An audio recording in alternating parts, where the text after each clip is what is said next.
The News Day continues here on One News Now. I'm Diego Castro. Here are the top stories of the hour. The economic team has made adjustments to the proposed pension reform for military and uniformed personnel, or MUP. The Finance Department said MUPs who avail of optional retirement are given 3 options in claiming pension benefits. These include receiving the net present value of pension benefits in a lump sum upon retirement. Other options include the payment of the benefits after 5 years and MUPs receiving their benefits upon reaching age 57. The enhanced proposal was presented during a dialogue with the Armed Forces Health Service Command last week. Prior to that, the economic team held consultations with members of the AFP, Air Force, Coast Guard, and Presidential Security Group. The DOF earlier warned of a fiscal collapse should the present pension scheme for MUPs continue. The Philippine Coast Guard says all 10 of navigational buoys installed in the West Philippine Sea are accounted for. This comes after the PCG earlier reported that 2 of the buoys could not be detected, particularly those installed near the Balagtas and Julian Felipe reefs.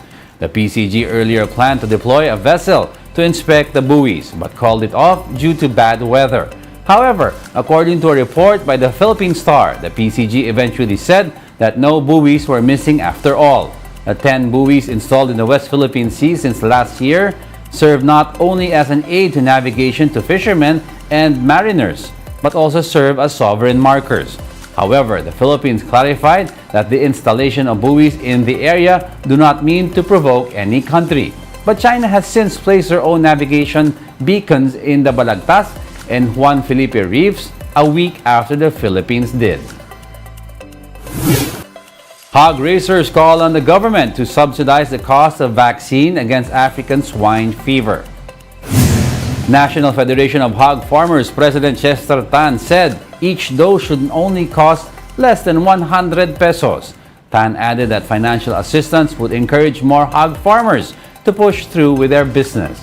For Federation of Free Farmers head Leonardo Montemayor, the provision of subsidies is uncertain. Montemayor, a former agriculture chief, told Radio 5 that the government may not have the budget for it. DA spokesperson Rex Estoperes assured hog farmers that the agency will make the ASF vaccine affordable.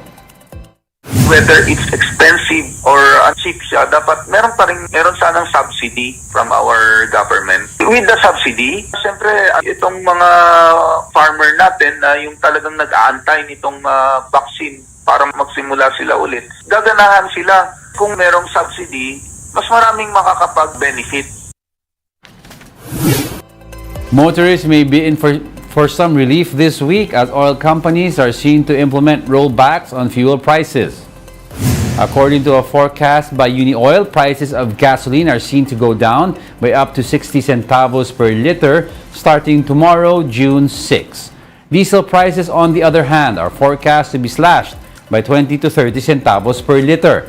If realized, the rollback would put an end to 3 straight weeks of price increases for gasoline. We'll be back with more stories after the break. Keep it here on One News.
You're still watching One News Now. I'm Diego Castro. This from Business World. The Finance Department's Privatization and Management Office, or PMO, is targeting to dispose of at least 143 properties worth 2.5 billion pesos for the rest of the year. Finance Chief Ben Jocno says aggressively disposing of non-performing assets will provide much-needed revenues for the government's priority projects. He notes that this move will also clear the national government's books of stagnant assets. In the first quarter, the PMO approved the disposition of 31 properties worth 912 million pesos via public auction.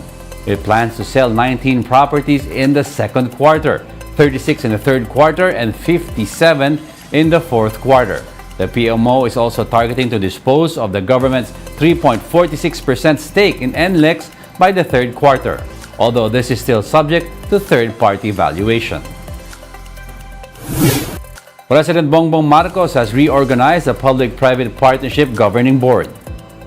Under Executive Order Number 30, the Build, Operate, Transfer Center has been renamed as the PPP Center.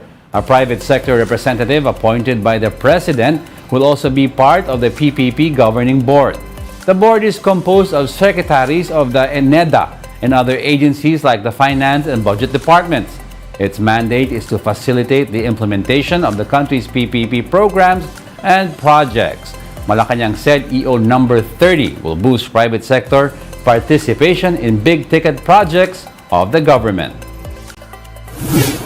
The PHIVOLCS monitored continued and increased degassing activity at the Taal volcano, prompting authorities to raise Alert Level 1 over the volcano. Alert Level 1 means the volcano is still in abnormal condition, which persists despite the absence of a threat of an unrest or eruptive activity. In its advisory Sunday afternoon, PHIVOLCS said the upwelling of the volcano fluids in the main crater produced, quote, voluminous steam-rich plumes that rose to 3,000 meters above the Taal volcano island. The degassing activity also produced significant volcanic smog, or VOG, over the Taal caldera. PHIVOLCS reminds the public that VOG consists of droplets that contain volcanic gas, which can cause irritation of the eyes, throat, and respiratory tract. Communities near the volcano are advised to cover their noses, ideally with an N95 mask, and limit their exposure by staying indoors. PHIVOLCS Director Teresito Bacolcol tells Radio 5's Bangon Bayan with Mon that they see no need to raise the alert level to 2 for now. Bumumpa na po siya, pero tinitingnan pa rin namin closely monitoring Taal volcano. To remind the public to observe yung permanent danger zone with the whole of Taal volcano island. Pero kung ang VOG naman ang pag-uusapan, pinapayuhan namin ang mga residente na umiwas sa mga aktibidad sa labas, manatili sa loob ng bahay at isara ang pinto at bintana. And that's it for this hour. I'm Diego Castro. Join us again at 11:15 a.m. We are One News. All sides, all the time.